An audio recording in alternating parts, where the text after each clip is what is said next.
You see the telenovelas on TV? Yes. I think it's criminal. Now it's 3 novellas. Yes, I think it's criminal. Because, you see, we are not taking hours there and people are bringing theirs here. It's just like the import of dead chicken into our economy when we have lands that we can construct poultry farms.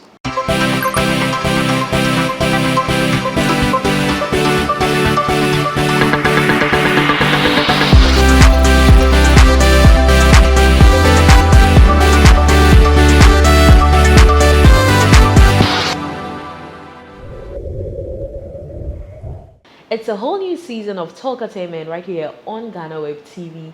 To kickstart this season with us is one of Ghana's finest veteran actors. He's also into influencing, TV production, TV commercials, media, and so much more. He's famed for his role in the popular Taxi Driver series. Yes, I know you're itching to know who I'm talking about. But before we delve deeper, let's take this quick break. When we come back, we have so much more for you. I am Elsie Lamar, and you're watching Talkertainment right here on GhanaWeb TV. And we are back. If you just joined us, you're watching Talkertainment right here on GhanaWeb TV, and I'm on set with the legendary Mikki Osei Berko. You know him as Dada Boats. Others know him as Master Richard. The name goes on and on and on and on. You're welcome to the show. Thank you. It's my first time meeting you, but I must say the videos and the pictures don't do justice. You really look good and impressive. Sure, thank you. Thank you. I want to look also good too. thank you. Yeah. I couldn't help but notice what's on your wrist. Yes. What's that about? I'm a chief. Oh, okay. Moans Cuddles, or what other tribes know as Kuntihini Oh, okay. of Efumkrom in the eastern region, very close to Nkommo. Oh, okay. Yes. Concerning, they are the ones that go to war or... Yes. Oh. Yes, they fight on the authority of the main chief, but he's the commander who does that, and also the second in command, like the vice president. Wow. Of the town. Wow. So Yeah. many responsibilities, and also a walk into the compound. I couldn't help but also notice a statue. And can you tell us about it as well? That's my mom. I Okay. used to live with her until she left us a couple of years ago, 2019. So she was everything to me. Wow. Yeah, she was everything to me. So that is to commemorate her passing and also keep her not just in our hearts, in our sights as well. Because I always feel that she's present and she's a guardian angel. I can even tell the emotions in your eyes right now. Yeah. And Yes. the breast cancer awareness program is... Yeah. My mom had breast cancer when she was 60. Okay. But by the grace of God, she lived for 17 more years before she passed on. She had what we call mastectomy, one of the breasts got removed. And so breast cancer is something that is very dear on my heart. I mean, the eradication, education, and even support for families and victims. Okay. You know, because you'll never know. Even men do get it. Yeah. So it's something that we used to talk about, myself and my mom. She used to say that if people knew how dangerous it was, they won't wait until October to call it a breast cancer month. They remind people daily to check and make sure they prevent having it. Because when you get it, it's between life and death. Yeah. And also, we all know you on screens, but we don't know much about your background as an upbringing and all of that. Can you give us something brief about it? Well, okay, to complete the breast cancer thing, so after her passing, even before she passed, we decided to set up a foundation to support and educate people for early detection and prevention, and also support victims, both financially, emotionally, and all of that, especially emotionally. So that is what the breast cancer, Nkommo breast cancer Foundation is about. Our Nkommo Breast Care Foundation, so because we care for the, want to care for the breast, yes. And I'm the major carer. So Care of the breast. yes, and talk about my background, upbringing. I was born at Accra, Newtown. Okay. Yes, close to Malata Market. So I grew up around that environment. You know, attended school at Accra, Newtown. My basic education went through Accra, Newtown experimental school, and then also proceeded to Kimbu Junior Secondary School. It's now a senior secondary school. No now. wonder you're a man crado. All the places you're mentioning. Yes, I hear the ex-president attended Kimbu, so Yeah, probably I yes. could become president one day. Yeah, so then, so that was basic education. That's how I grew up from that community, not too affluent, but average. Yeah, and hardcore.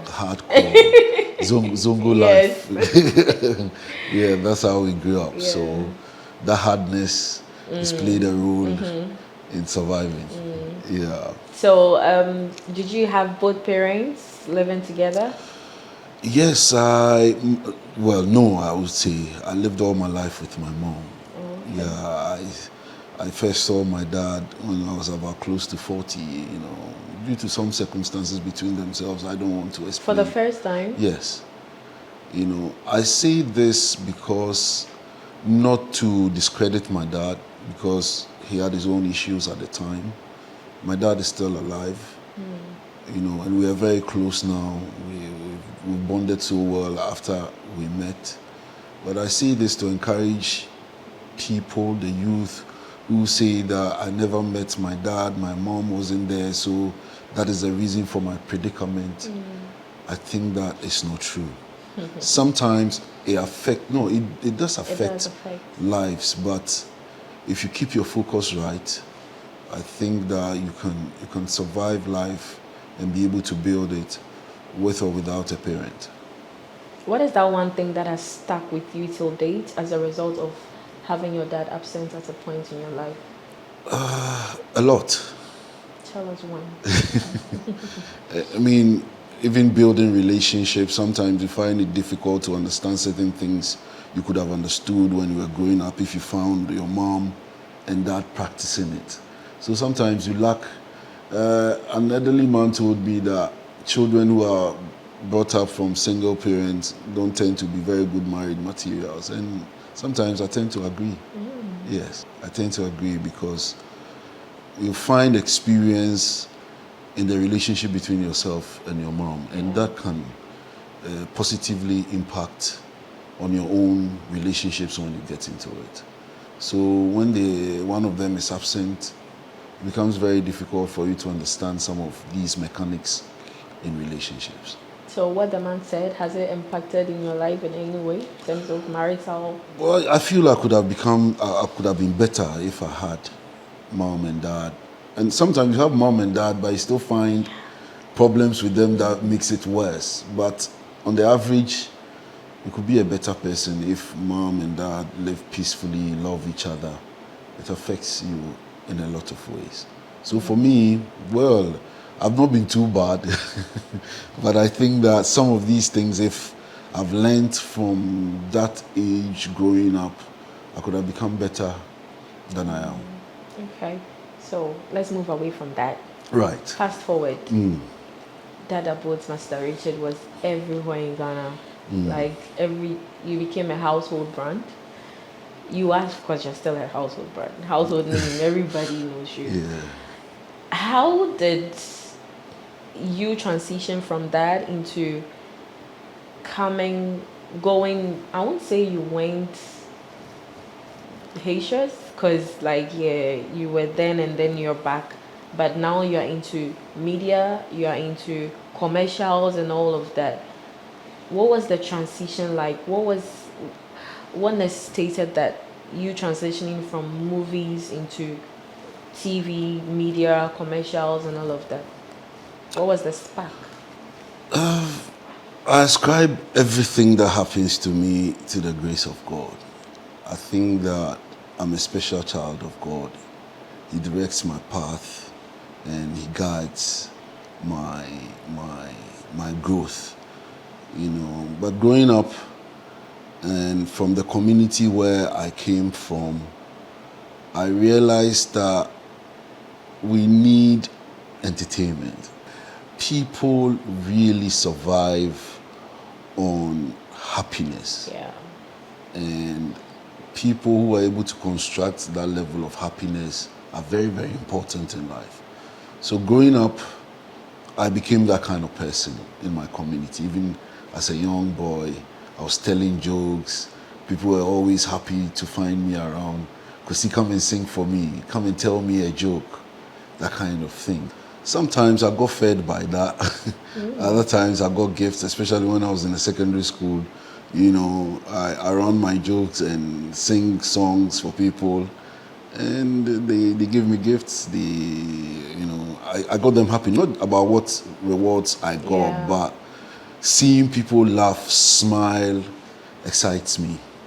So that was the motivation. And growing up, I got the opportunity from the primary school to act in a play. I remember when I was in class 5 as a chief in a play called The Lost Ring.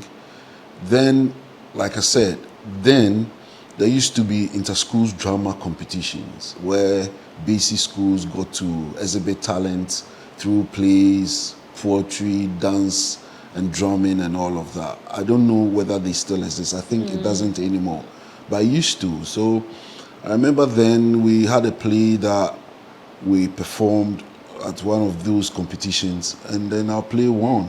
And me playing the main character at that age, I think I was just about 10 or 11, won me the best actor in that community, and it got my head swollen. It was a big deal. Yeah, very big deal, and I never looked back afterwards. So through secondary school, I became an entertainment prefect, and though I was a science student, I was always at the dining hall rehearsing. Even when my mates were having their practicals in the science labs, I was rehearsing. I was rehearsing plays to perform in other schools. Drama club. Drama club, yes. We had a drama club at school then. So that's how I started. Then after school, I got into radio broadcasting. And then eventually, through that, I got to perform in TV theater on GTV. And I'm talking 33 years ago when I first appeared on national TV.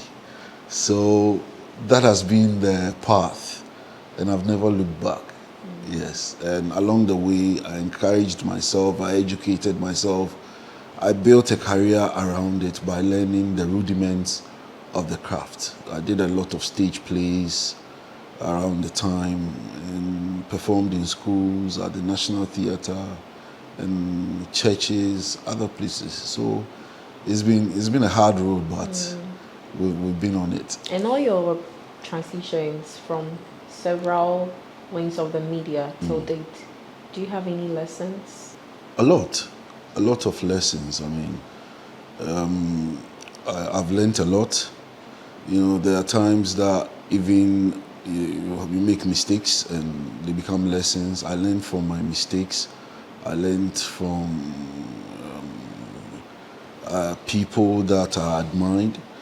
But in all, the major lesson is that you need to give it your all to achieve the best. Recently, elections came and it's gone. Yeah. So don't ask me which party. No. Yeah. I want to ask of your overview. Yeah. What you actually think in broader light about the elections. The voice of the people is the voice of God. So I think whatever we see now was determined by God.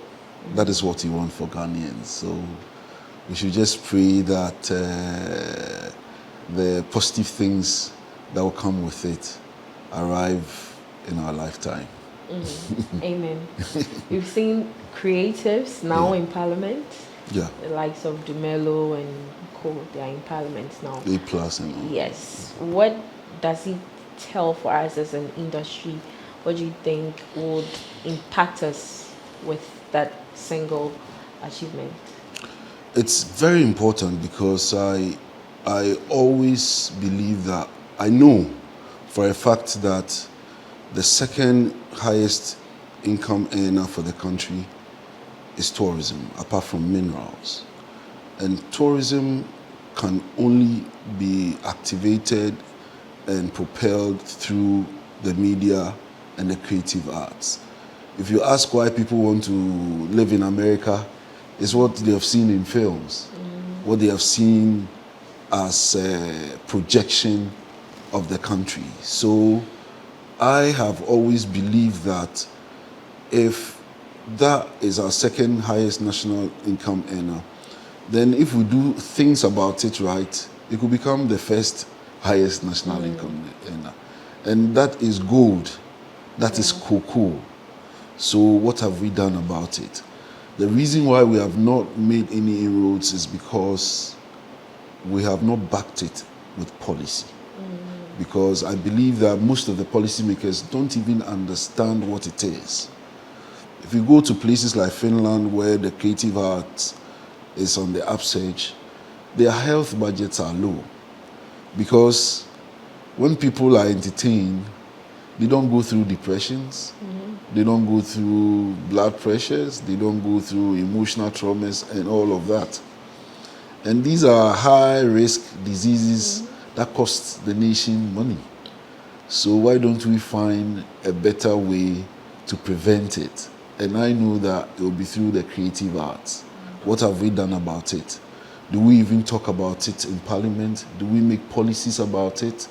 Now you see TV stations broadcasting foreign programs. That is where sponsorship and financing comes in.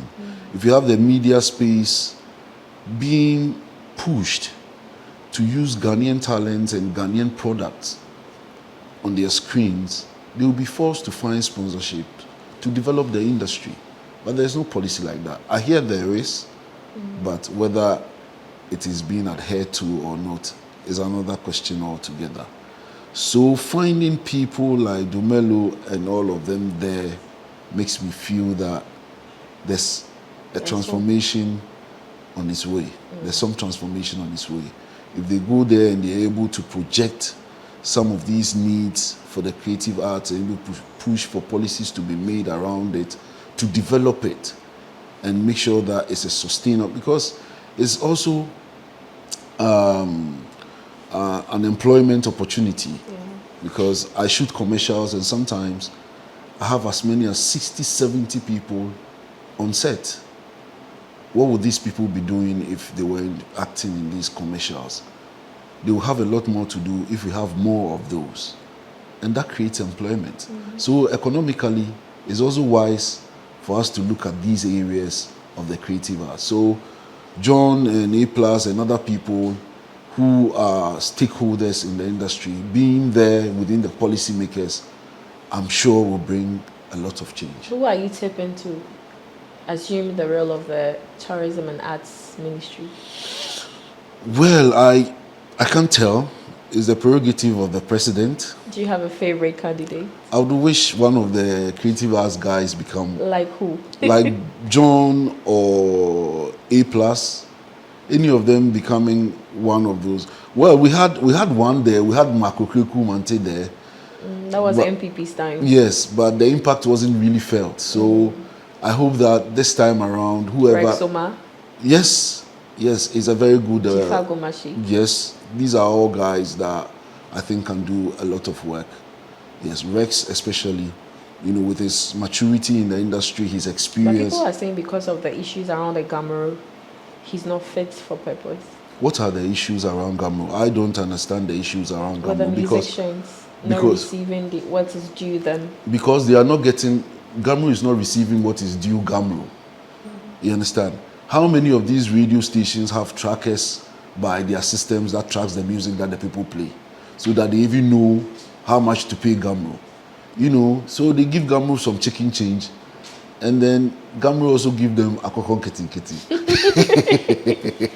So that's how it is. But if there are policies that ensures that people who play their music on radio, people who use their works on TV, in their commercials and other places duly pay what these musicians deserve.